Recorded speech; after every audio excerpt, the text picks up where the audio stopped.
आज हम लोग जानते हैं बहादुर कहानी का सारांश है जिसके लेखक हैं अमरकांत जी। अमरकांत जी यहाँ मध्यम वर्गीय परिवार में नौकर के प्रति व्यवहार को बता रहे हैं कि लोगों का कैसे होता है व्यवहार नौकर के प्रति। यहाँ पर लेखक खुद को कहानी का हिस्सा बताते हुए कहानी को आत्मकथात्मक प्रदान कर देते हैं। यहाँ मुख्य किरदार आपको देखने को मिलेंगे बहादुर, जो कि इस पिक्चर के हीरो हैं। हर पिक्चर में आप लोग गद्दार देखें, यहाँ गद्दाराइन है जिसका नाम निर्मला है, लेखक की ये पत्नी है। किशोर ये लेखक का बेटा है। ये जो निर्मला है इसकी बहुत इच्छा है कि हम नौकर रखें। अपने रिश्तेदारों वारों के यहाँ जाती है तो वहाँ देखती है सब काम नौकर करता है। जूता लाओ नौकर, चाय बनाओ नौकर, झाड़ू पोछा करो नौकर। तो ये सोच नौकर का सुख भोगना चाहती है। तो कहानी स्टार्ट होती है नेपाल के एक छोटे से गांव से। बहादुर बहुत मनमौजी एकदम आनंदित किस्म का खेल कूद वाला लड़का है। हमेशा टहलता वहलता रहता है, जंगल उंगल में पहाड़ वहाड़ पर घूमता रहता है। एक दिन बहादुर की मम्मी कही जाओ बहादुर भैंस चरा लाओ। अच्छा गया भैंस चराने जंगल में, तो भैंसिया को बल भर मारा, बनाई मार मारा। तो भैंसिया को बल भर पीटा बहादुर। अब जैसे भैंसिया घर आई बैठ गई। बहादुर की मम्मी ने देखा कि अरे भैंसिया को तो मारा गया है।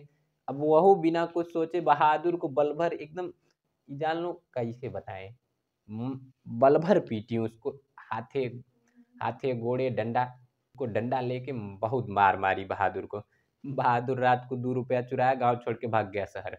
अब शहर में उसको बस अड्डे पर लेखक की फैमिली मिल गई। लेखक से उसने सब कुछ बताया। तो लेखक और उसके साले ने कहा कि जीजा देखो, जीजा ये ठिगना चक देखो जीजा ये ठिगना चकता शरीर, गोरा रंग, चपटा मुंह, सफेद नेकर वाली आधी बाह की कमीज, भूरे रंग का पुराना जूता, गले में स्काउट वाला ये रुमाल, इसकी उम्र होगी 12-13 साल, रख लो इसको घर पे करेगा बहुत कमाल।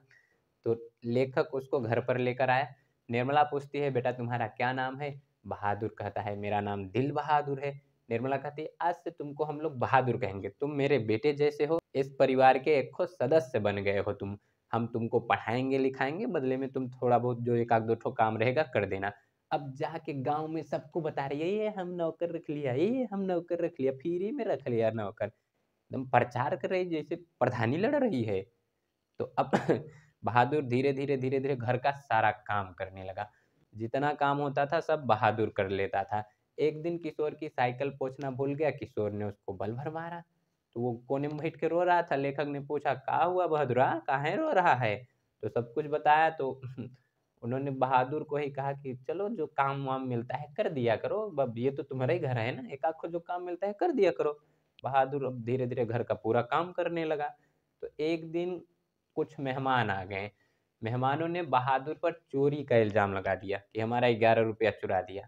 ससुर ना तो दहेजा लिखावे जाते हैं, 11 रुपया चुरा दिया। अब ये बात सुनकर लेखक को तो विश्वास हुआ नहीं कि इतने दिन से बहादुर हमारे यहाँ काम कर रहा है, ऐसा कोई तो काम नहीं किया। फिर भी उसको बुलाकर पूछें, बार बार धमकी दिया गया कि तुमको पुलिस के पास ले चलेंगे। बहादुर पुलिस के पास जाना नहीं चाहता था। तो उसको अपमानित किया गया और पीटे। बहादुर को ये बात दिल में लग गई। दिल में क्या, मुझे लगता है उसके अतड़ी फेफड़ा किडनी उडनी सब में ये बात लग गई। एक दिन सिल लोढ़ा लेके आ रहा था, गिर गया और टूट गया वो। तो बहादुर सोचा छोटी छोटी बात के लिए तो हमको इतना मारते हैं, इतनी बड़ी बात के लिए तो बहुत पीटेंगे। घर छोड़ के भाग गया। अब जैसे घर छोड़ के भाग गया तो लेखक बहुत परेशान हुआ कि बहादुर कभी मुझसे 1 रुपया नहीं मांगा, मेरा इतना सारा काम किया, हम लोगों ने उसके साथ बहुत बेकार व्यवहार किया।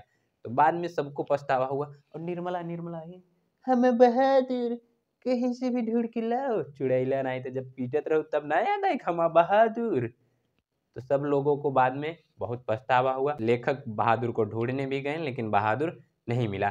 तो इस कहानी से लेखक बताना क्या चाह रहा है? लेखक यहाँ धनी और निर्धन के बीच जो वर्ग भेद है, भेदभाव, ये बताना चाह रहा है। इस कहानी से बहुत से संदेश मिलते हैं जिसको हम लोग समझेंगे। तो यहाँ देखो, अब जब लिखने को कहा जाए 80 शब्दों में, तो यहाँ 80 शब्दों में ए ग्रेड का मैटर लिख दिया गया है। तो इसका तनिक फोटो कॉपी कर लीजिए। अब जब आपसे कहा जाए तो यही इतना लिख दीजिएगा। बाकी जैसे कहानी बताए हैं उससे कुछ न कुछ तो आप लोग लिख ही लेंगे, तो छाप दीजिएगा। तो याद रखिएगा ये मध्यम वर्गीय परिवार में नौकर के साथ परिजनों द्वारा किए गए कटु व्यवहार की एक कहानी है। इस कहानी से देखो सीखने को क्या क्या मिलता है। हर एक कहानी से सीख मिलती है। तो यहाँ हम लोग बस इसको पढ़ने थोड़ी आए हैं, कुछ सीखने भी तो आए हैं। यहाँ पहली बात सीखने को ये मिलती है कि जीवों के प्रति लगाव रखें, सभी जीवों के प्रति प्रेम व्यवहार वाला भाव रखें। जैसे बहादुर भैंस को पीटा, बहादुर की मम्मी बल भर बहादुरा को पीटी। दूसरा, कोई भटका हुआ मिले तो उसको राह दिखाइए, ये ना कि हाँ पकड़ के चलो चलो चलो हमारे घर में तुम नौकरी कर लेना। लेखक की तरह नहीं बनना है। कोई अगर सलाह मांगे, सलाह के साथ साथ साथ भी देना, क्योंकि सलाह गलत हो सकती है पर साथ कभी नहीं गलत हो सकता। अगला, लोगों का सम्मान करें, चाहे वो आपके घर का नौकर हो या कोई जिसे आप ना जानते हो, अजनबी हो, सबका सम्मान करें।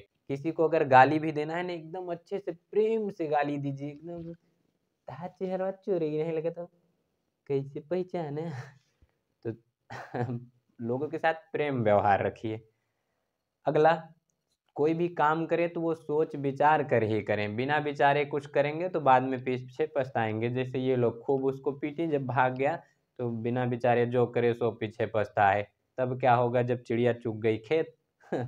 तो बहादुर जब घर छोड़ के चला गया तो पछताने से क्या होगा, इधर सबको पछतावा हुआ अंततः, क्योंकि फिल्म देखते हैं गद्दरों लस्टवा में सही हो जाता है। तो यहाँ वही बताया गया है, वही दिखाया गया है कहानी के माध्यम से। इस कहानी में बहुत ही अच्छी बात यह है, शुक्र मनाए लेखक की फैमिली कि लड़का था। अगर लड़की होती तो यार निर्मला निर्मला पीटती, अगर निर्मला पीटती उसे तो एकदम बार बार नोच ले, खरबोट ले तो दांते काट लेते निर्मला के, एकदम पकड़ के चुन्नी चुड़ैले नहीं थमे पीट वो घर्रावत इधर से ले ले ले, चुप हो जा निर्मला, चुप हो जा, ऐसे करत। हाँ, और यार किशोर किशोर साइकिल पूछे देगा, जूता जूता मारत, अच्छा जूता तो नहीं पहने, जूती जूती मारत किशोर के। लेखक को दो चार थपड़ा तो लगाया देते ही। तो जब एग्जाम में आएगा ये सब आप लिख दीजिएगा। और किसी कहानी के बारे में जानना चाहते हैं तो कमेंट करके बताइए, उस पर भी छोटा सा वीडियो बन जाएगा। आई होप ये सब आपको अच्छे से समझ में आया होगा। मिलते हैं अगले वीडियो में, तब तक के लिए जय हिंद।